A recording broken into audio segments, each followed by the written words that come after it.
This is about the formal inversion. So that you can make the third conditional more formal by inverting the subject had and dropping if. Tiếp theo bữa sinh nhị trong LE and đi dương nó vi formals. Tuy nhiên thử đồ had. Đồ if tôi chỉ had bằng like this one. Cứ dương đã had ở một. So anh ấyประโยคยังธรรมดา If you had attended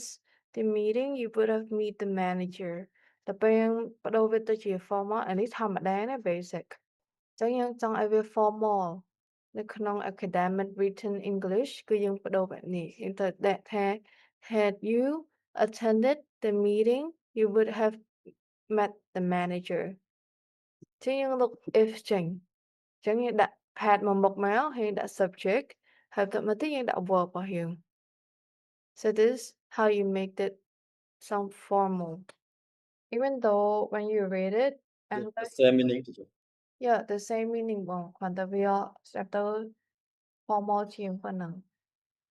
Even though you អានទៅវារៀងឆ្គងក៏ប៉ុន្តែ that's is English តែអញ្ចឹងទៅវា formal ជាង Okay?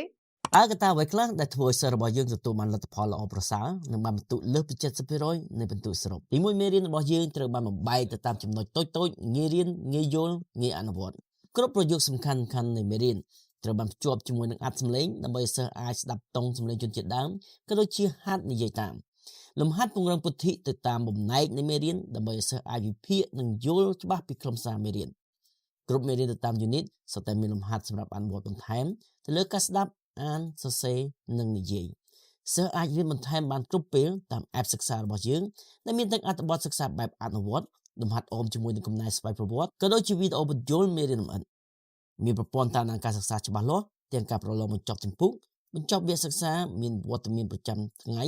មានប្រព័ន្ធតាមដានសិស្សច្បាស់លាស់ទាំងការប្រឡងបញ្ចប់ជំពូកបញ្ចប់វគ្គសិក្សា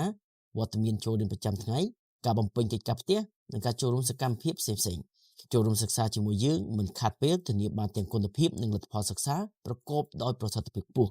ចំពោះព័ត៌មានបន្ថែមក៏ដូចជាការចុះឈ្មោះរៀនសូមខមមិនខាងក្រោមឬក៏ចុចប៊ូតុង Send message សូមអរគុណ